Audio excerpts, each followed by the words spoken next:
예, 반갑습니다. 오늘의 말씀 제목은 사도행전 19장을 통하여서 성령이라는 주제로 성령 받으라 라는 말씀을 가지고 은혜를 나누기 원합니다.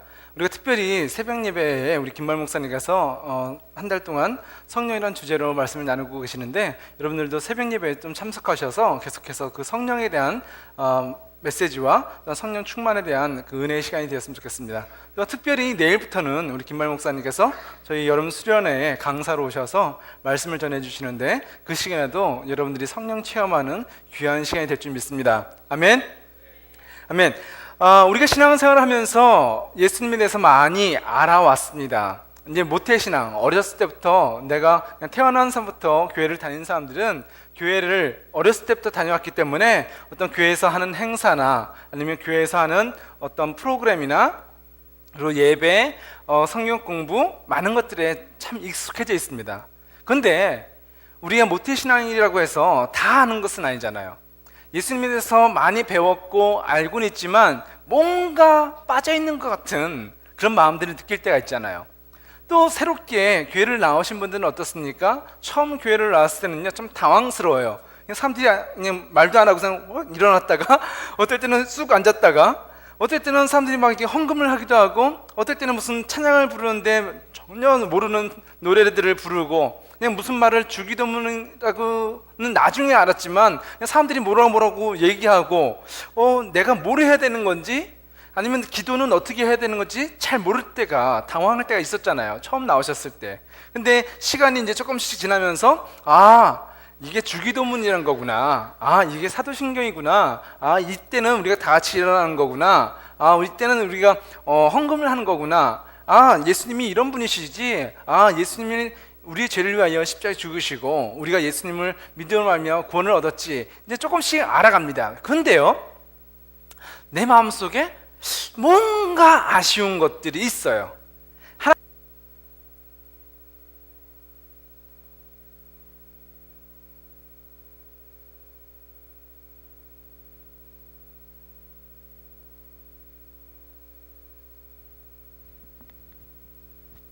하나님에 대하여 알아왔는데 우리가 언제부터인지 조금씩 헷갈리는 것들이 있어요. 알기는 아는데 다 완벽하게 알고 있지는 않은 부족함들을 느낄 때가 있다는 것이죠. 우리 신앙의 안에 왜 이런 허전함이나 부족함이 있을까요? 어떻게 하면 그 부족함들이 어렸을 때부터 예수님을 믿어왔지만 채워지지 않는 그 갈급함이 있고, 또한 예수님을 알기 원하지만 더 나아가기 원하지만 뭔가 한계에 부닥치는 그런 모습들을 극복할 수 있을지에 대해서 오늘 사도행전 19장을 통해서 말씀을 알기 원합니다. 여러분, 모레가 보니까요, 그 헬렌 풍선이 그 홀 전체를 갖다가 가득 채우고 있더라고요. 너무 이쁘지 않습니까? 와, 그 풍선 안에 또 다른 작은 풍선까지 넣어가지고요, 그 수많은 풍선들이 이제 공중에 떠 있는데 너무 이쁘더라고요. 근데 저희 이 모레 가지고 헬렌 풍선을 보면서 또 다른 것들을 발견하게 됐어요. 헬렌 풍선이 왜 하늘로 뜨죠? 공기보다 헬륨가스가 더 가볍기 때문에 그 헬륨을 넣은 풍선이 하늘을 날아가는 거잖아요. 그런데 뭔가 다른 게 있더라고요. 지금 에스더가 지금 풍선을 하나 들고 있는데요, 이 풍선이요 어떻게 되는지 보십시오. 지금 땅에 서 있어요. 보셨어요? 이런 풍선? 헬륨가스를 넣었는데요, 이 강아지 풍선 안에 헬륨가스를 넣었는데 하늘로 올라가는 것이 아니라 땅에 있더라고요. 그리고 그 강아지를요, 줄을 끌고 오면 땅으로 걸어서 와요. 참 재밌죠? 아이디어 상품인 것 같아요. 우리 생각이 조금 바뀌어진다는 것이죠. 헬렌 풍선, 풍선은 날아다니는 거야 라고 생각했는데 아니더라고요. 헬렌 풍선이 걸어 다녀요.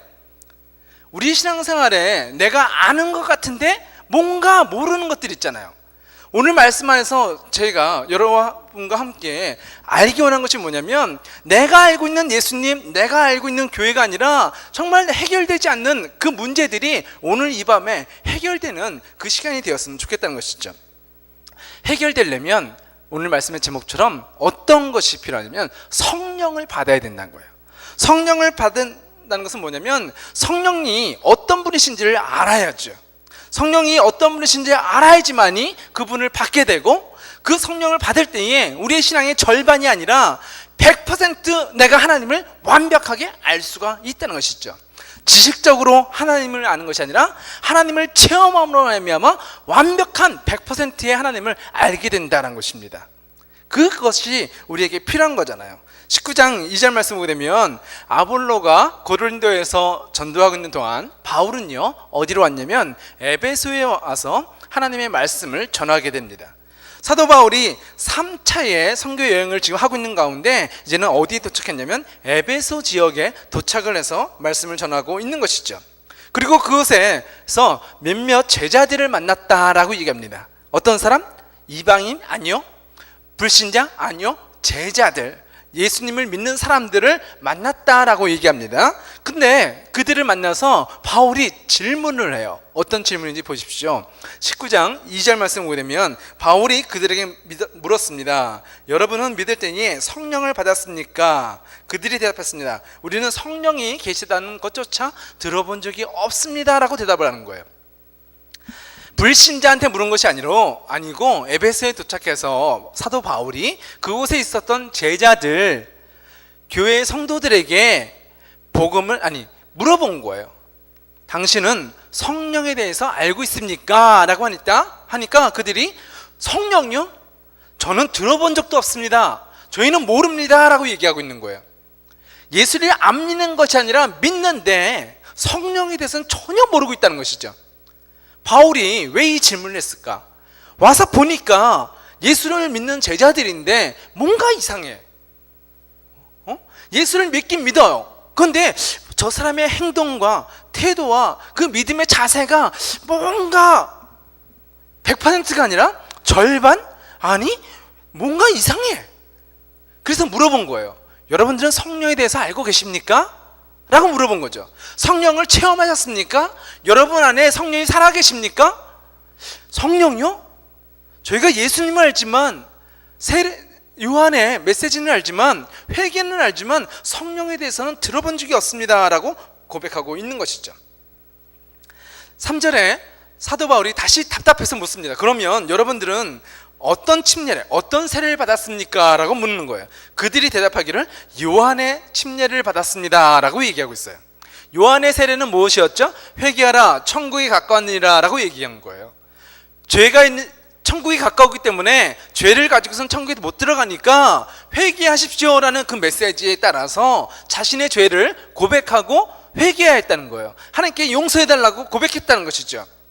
그런데 한번 보십시오. 내가 죄가 있다는 것은요 기독교인 우리들도 알고 있지만 불신자들도 알아요. 나도 잘못이 있는데 이렇게 살면 안 되는데, 그래서 어떤 사람들은 불교적인 어떤 천주교적인 자신의 죄를 없애려고 하는 노력으로 살아가죠. 그죠? 그리고 기독교인들도 내가 죄를 가지고서는 천국에 들어갈 수 없기 때문에 이 죄를 회개합니다. 세상 사람들도 자신의 죄에 대하여 회개하고 후회하고 그것을 반성하죠. 그것을 고치려고 하죠. 마찬가지로 그리스도인들도 침례 요한이 전한 그 메시지에 따라서 우리의 죄를 회개합니다. 그런데 그것으로서는 완벽하지가 않다는 거예요. 회개해야 하지만 회개만으로는 천국에 갈 수 없다는 거예요. 오늘 그 두 번째 스텝을 말씀을 알기 원하는 것이죠. 우리가 회개해야 되지만 회개보다 더 중요한 것이 있는데 그것이 뭐냐면 성령을 받아야 된다라고 오늘 사도 바울이 강조하고 있는 거예요. 근데 그 성령은 언제 받게 되는가? 사모하는 자에게 성령이 임하신다라고 성경이 갖춰주고 있는 것이죠. 회개하고 예수 그리스도의 이름을 내가 영접하고 예수 그리스도의 이름으로 거듭나야 되는데 회개만으로 끝이는 것이 아니라 예수 그리스도를 알려면 성령을 받아야 된다는 거예요. 내가 잘못했습니다, 이렇게 살면 안 되지 라고 하는 세상 사람들과 똑같은 회개가 아니라 그리스도 안에서 회개하고 예수를 알아야만 천국에 갈 수 있다라고 얘기하는데, 이 예수를 알기 위해서는 성령을 받아야 된다는 거예요. 왜? 성령 하나님은 예수 그리스도를 증거하는 영이기 때문에 그렇다는 것이죠. 사도행전 19장 4절 말씀 보게 되면 요한은 회개의 침례를 베풀었습니다. 요한은 사람들에게 자기 뒤에 오실 분을 믿으라고 외쳤는데 그분이 바로 예수님입니다 라고 얘기하고 있는 거예요. 요한을 통하여서 우리의 죄를 회개하였으니까 그것으로 끝이 아니라 그 뒤에 오시는 예수님을 만나야 됩니다 라고 얘기하고 있는 거예요. 예수를 만나기를 사모하는 자만이 하나님 나라에 들어갈 수 있다라고 얘기하고 있는 것이죠. 19장 5절 말씀 보면 그들은 이 말을 듣고 주 예수님의 이름으로 침례를 받았습니다 라고 얘기하고 있어요. 그건 무엇입니까? 이제는 성령을 받기 원합니다. 예수 회개로서만 끝이는 것이 아니라 예수님을 다시 만나기 원합니다 라고, 예수님을 알기 원합니다, 성령을 받기 원합니다 라는 그 믿음의 고백으로 침례를 받았다라고 얘기하고 있는 것이죠. 그때 누가복음 11장 13절 말씀에 성경은 이렇게 얘기합니다. 너희가 악하더라도 좋은 것을 자녀에게 주려고 한다 하물며 하늘에 계신 아버지께서 간구하는 자에게 성령을 주시지 않겠느냐라고 얘기하고 있습니다. 예수님께서 우리에게 말씀하시되 성령을 사모하라, 성령을 구하라, 성령을 찾으라, 그러면 하나님께서 너희에게 성령을 주실 것이다 라고 얘기하고 있는 거예요. 왜 이들이 침례를 받았다고요? 회개하기 때문에 침례를 받은 것이 아니라 이전에 침례 요한으로 말미암아 회개하는 침례를 받았어요. 근데 지금은 무엇을 사모하여서 침례를 받아요? 성령 받는 것을 사모하여서 성령님을 만나려고 침례를 받았다라고 얘기하고 있는 것이죠. 우리 삶 속에 예수 그리스도를 어렸을 때부터 배워왔기 때문에, 교회에 다녀왔기 때문에 예배의 형식과 교회의 전리기와 교회의 행동들은 익숙해졌고 알아왔지만 여전히 내 마음속에 공허함이 있는 이유가 무엇이다? 성령 체험이 빠져있기 때문인 거예요. 예수 그리스도를 아는 것에 그치는 것이 아니라 오늘 내가 예수님을 만나야 되는 것이죠. 어떤 자가 만난다? 사모하는 자가 하나님을 만난다라고 얘기하고 있는 것입니다. 하나님을 사모하는 자에게, 성령을 구하는 자에게 하나님은 그 성령 하나님을 주신다라고 약속하고 계신 것이죠. 사도행전 19장 6절 말씀 보게 되면 바울이 그들에게 손을 얹자 성령께서 그들에게 내려오셨습니다. 그러자 그들은 방언으로 말하고 예언을 하기 시작했습니다 라고 성경이 증거하고 있습니다. 사모한 자에게 성령이 그 즉시 임하였다라고 얘기하고 있는 것이죠. 성령이 임하셨을 때에 그들의 가슴이 뜨거워졌고 그들의 입술이 바뀌어졌고 그들의 말이 무엇을 하였다? 예언, 하나님의 말씀을 선포하기 시작했다라고 얘기하고 있는 거예요. 성령이 오셨을 때에 내가 나를 바꾸고 잘못했습니다, 고쳐야지 내 결심의 사람이 아니라 성령님이 오시면 내가 말하려고 하는 것이 아니라 말이 바뀌어지는 거예요. 내가 가나다라 이게 말을 할 수 있는 것이 아니라 그냥 말이 방언으로 나도 모르게 아다다다다 바뀌어지는 거예요. 뭐죠? 내가 나를 고치는 것이 아니라 하나님이 내 입술을 고치시는 거예요. 하나님이 내 인생을 바꾸시는 거예요. 내가 내 자신의 인생을 끌고 가는 것이 아니라 하나님이 나를 성령으로 강권적으로 붙잡아 이끌어 가시는 그 체험이 나타났다는 것이죠. 우리가 예수를 믿지만 왜 능력 없는 신앙생활을 하죠?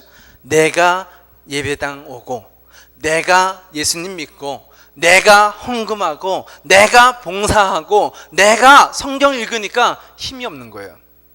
내가 할 수 있죠. 근데 하다 보면 사람은 지쳐요.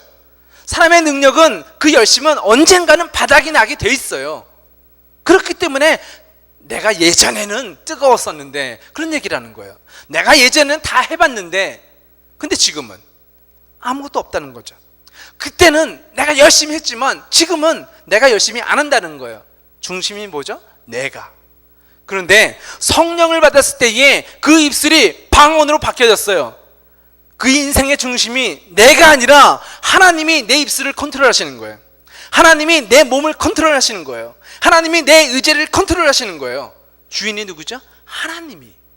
성령을 받았을 때에 이것이 다른 거예요. 하나님이 나를 이끌어 가시니까 내가 쓰러질지라도 하나님이 나를 붙잡아 주시면 일어나 달려가는 거예요. 나는 언젠가는 쓰러지고 지치고 좌절하지만 하나님께서는 나를 붙잡고 가실 때에 내가 넘어져 있는 것이 아니라 다시 일어나 달려갈 힘과 용기와 능력을 얻게 된다라고 성경이 가르쳐주고 있는 것이죠. 6절에서 오늘 말씀을 보게 되면 하나님께서는 바울의 손을 들어서 또한 성령을 주시는 것을 보게 됩니다.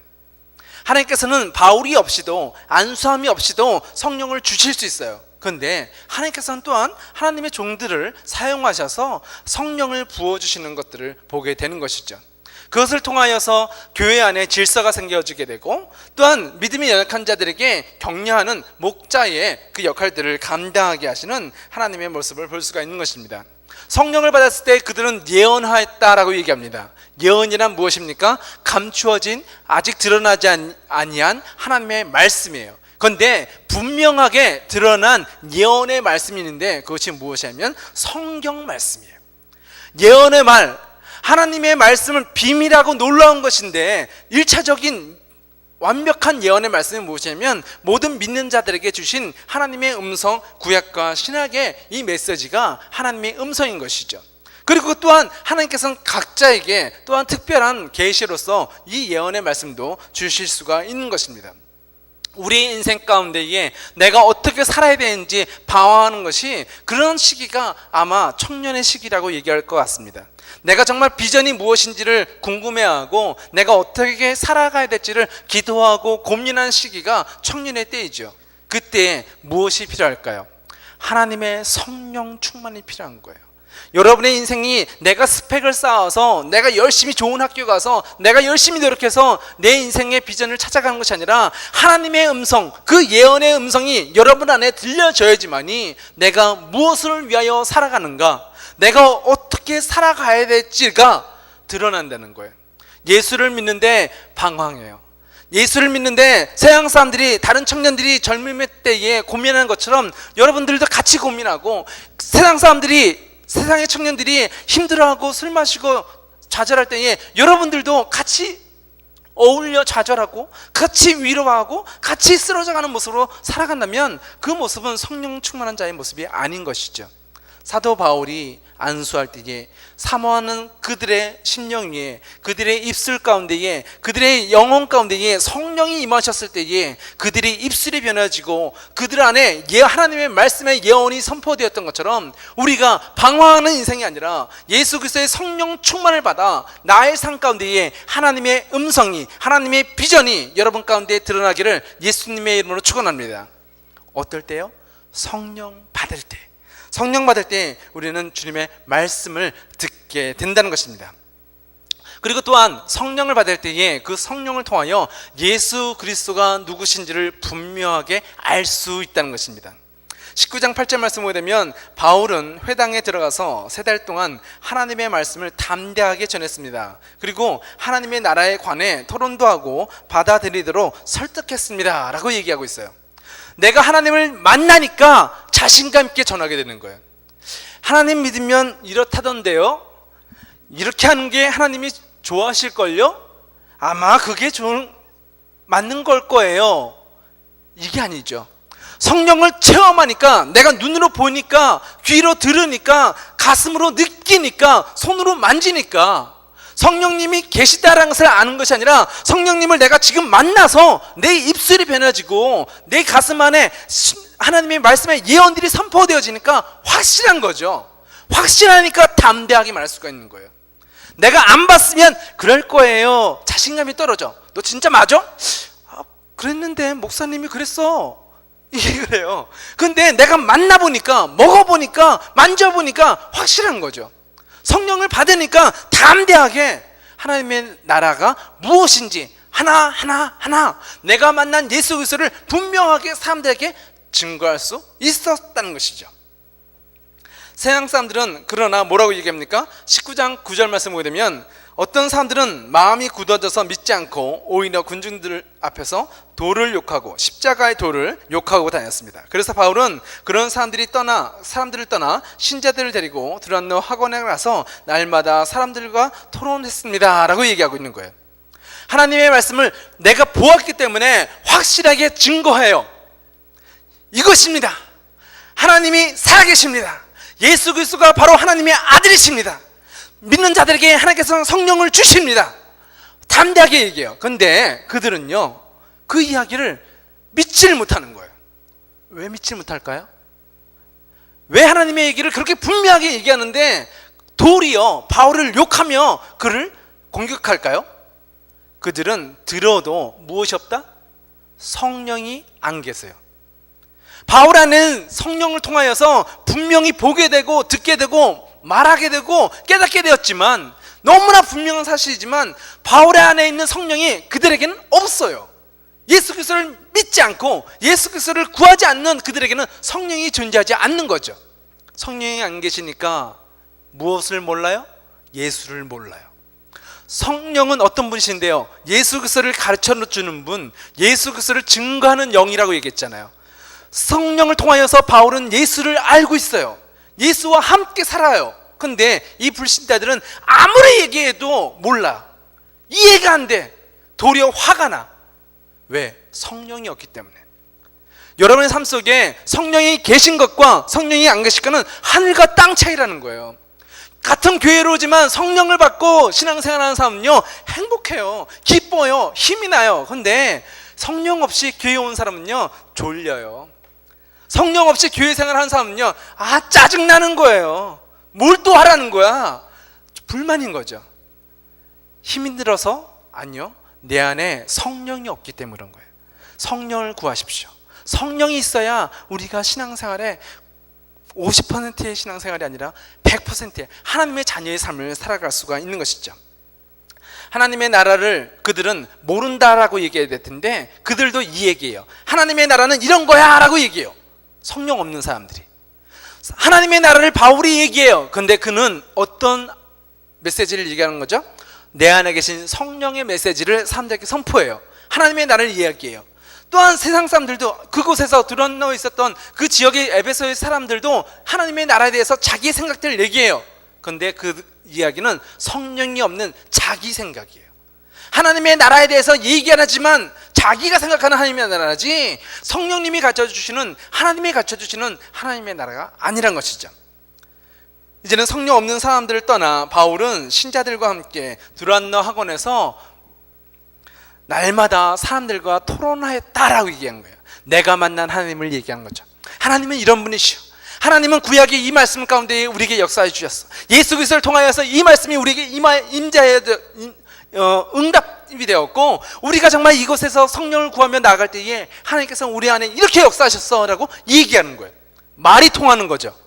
성령을 받은 바울과 군중들이 욕을 하면서 싸웠다고 얘기해요. 왜? 성령 있는 사람과 성령 없는 사람은 말이 안 통해. 같은 영어를 말하고 같은 아람어를 말하고 같은 한국말을 해도 말이 안 통하는 거예요. 무엇 때문에? 성령이 있고 없기 때문에. 근데 이제는 두란노에 모여서 성도들이 얘기를 해요. 성령 받은 사람들이 이제는 하나님의 말씀에 대해서 이야기하니까 너무 신나는 거예요. 성도의 교제가 여기서 이루어지는 거죠.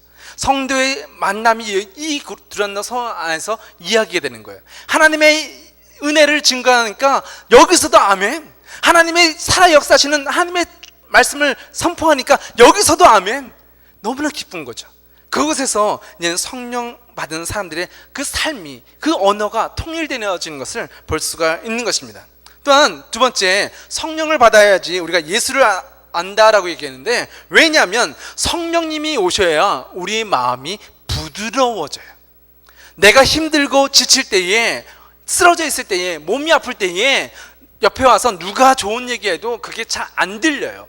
성경은 또한 씨 뿌리는 비유를 통하여서 우리의 마음밭이 어떤 밭이 돼야지 말씀이 심겨진다라고 얘기하죠? 가시밭? 돌짝밭? 아니요. 우리의 마음이 부드러운 옥토밭이 되어야지만이 그 부드러운 밭에 말씀이 심겨지고 그 말씀이 자란다라고 얘기하고 있는 거예요. 우리가 이 세상을 살아갈 때에 우리의 마음이 죄로 말미암아 가시밭과 같이 돌짝밭과 같이 메말라져 버린 새가 와서 나를 공격하는 그 공격에 상처받는 마음으로 살아가요. 그런데 그 마음밭에 성령이 오셔서 우리의 마음을 위로하시고, 성령이 오셔서 우리를 다시 새롭게 바꿔주실 때에 우리의 마음밭이 부드러운 밭이 된다는 거예요. 부드러운 밭이 됐을 때에 하나님의 음성이 들려질 때에 어떻게 돼요? 아멘! 그 말씀을 붙잡게 되는 거죠. 가시밭일 때는 말씀을 들어도 그것을 쫓아내요. 필요 없어. 내가 이렇게 힘든데, 그 말씀에 와가도 사단이 어떤 시험을 오면 그 말씀을 뺏겨버려요. 그렇지만 성령이 오셔서 우리와 함께하여 계실 때에 그 말씀이 내 안에 자라기 시작하는 거예요. 하나님의 말씀이 내 안에 들려지기 시작하는 거예요. 하나님의 말씀을 들으니까 우리 영혼이 생명 가운데 바뀌어지는 것이죠. 성령이 오셔야 우리 마음이 부드러워지는 거예요. 그래서 내가 열심히 하나님을 믿는 것이 아니라 하나님이 내 안에 오셔서 나를 바꾸시고 내게 은혜 주심을 알면 내가 예수 그리스도를 따라가게 되는 것이죠. 그래서 예수님을 믿는 것 그 자체가 은혜예요. 내 노력으로 내가 예수를 믿었습니다가 아니라 성령님이 내 안에 오셔서 내가 하나님을 믿게 되었습니다. 하나님이 나에게 은혜 주셔서 내가 예수를 알게 되었습니다라는 것이 우리 신앙인의 고백이 되는 것이죠. 또한 이제는 성령을 받으러 말미암아 우리가 예수를 알게 되었습니다. 그렇다면 그 알게 된 것으로 야 좋다, 야 참 좋다, 그리고 그것으로 끝일까요? 예수를 안다는 것, 성령 충만을 받는다는 것은 한 번에 기념되는 추억이 되어서는 안 된다는 것이죠. 성령은요 그 음성으로 계속해서 주님을 따라가야 된다라고 성령은 가르쳐주고 있는 것입니다. 성령을 받으라는 그 메시지는 한 번 받았으면 됐다 그게 아니라 성령으로 계속해서 살아가야 한다라고 가르쳐주고 계신 거예요. 우리가 예수님을 영접할 때에 그분은 성령 하나님은 우리 안에 오셔서 우리를 떠나지 않으세요. 우리와 영원토록 동행하시는 그 주님의 음성을 따라 성령님과 함께 살아가야 된다라고 성경은 우리에게 가르쳐주고 있는 것입니다. 심리학자인 세리그먼이 학습 무력감이라는 그 실험을 했습니다. 어떤 것을 가지고 실험을 했냐면 벼룩을 가지고 실험을 했다고 합니다. 여러분 심리학을 배울 때 이론들을 배울 텐데 컵 안에 벼룩을 넣었어요. 그 벼룩은요 2mm, 1mm 정도의 크기인데 자기 몸에 100배 이상을 점프할 수 있는 능력이 있대요. 그래서 보통은 한 20cm 이 정도 높이까지 뛰기도 하고요, 높이 뛰는 것은 30cm 정도도 뛴다고 합니다. 그럼 컵 안에 벼룩을 넣으면 충분히 그 컵을 빠져나갈 거 아니에요. 그 벼룩들이 있는 곳에 뚜껑을 덮었습니다. 그리고 컵 안에 벼룩을 넣었어요. 그러니까 벼룩이 점프를 하다 보면 이 뚜껑에 부닥칠 거 아니에요. 그냥 점프하다가 머리 부닥치고 이게 뭐지? 점프하면 또 부닥치고 하니까 안 되겠는데? 못 넘겠는데? 라고 하면서 이 컵을 20cm를 뛰는 것이 아니라 컵에 맞게 부닥치지 않을 만큼, 머리 안 아플 만큼 조금씩 뛰기 시작하는 거예요. 그리고 이제 이 실험자가 이 뚜껑을 없앴어요. 그러니까 뚜껑이 없어졌는데 이 벼룩이 원래 이 벼룩은 몇 cm를 뛸 수 있다고요? 20cm를 뛸 수 있었잖아요. 근데 이 뚜껑을 없앴는데 이 컵 안에서 어떻게 한다? 뛰어나오는 것이 아니라 예전에 아까 머리 부닥쳤을 때 조금씩 뛰던 그 버릇대로 조금씩 뛰다라는 거예요. 그게 학습 무력증이라는 거예요. 우리 인생 가운데에 어떤 어려움이 와서 아픔이 상처가 생기면 안 되는구나, 해도 안 되는구나 라는 것이 학습이 되면요 그 문제가 사라져도 내가 어떻게 한다? 문제가 있는 사람처럼 나는 할 수 없어 라는 사람으로 살아간다는 것이죠. 성령의 음성을 계속 따라가야 되는 이유가 뭘까요? 한 번 좋았던 기억으로 멈춰서는 안 된다는 거예요. 하나님을 따라갈 때 어떻게 따라가라? 계속해서 고난이 와도 다시 달려가는 자가 성령 충만한 자다.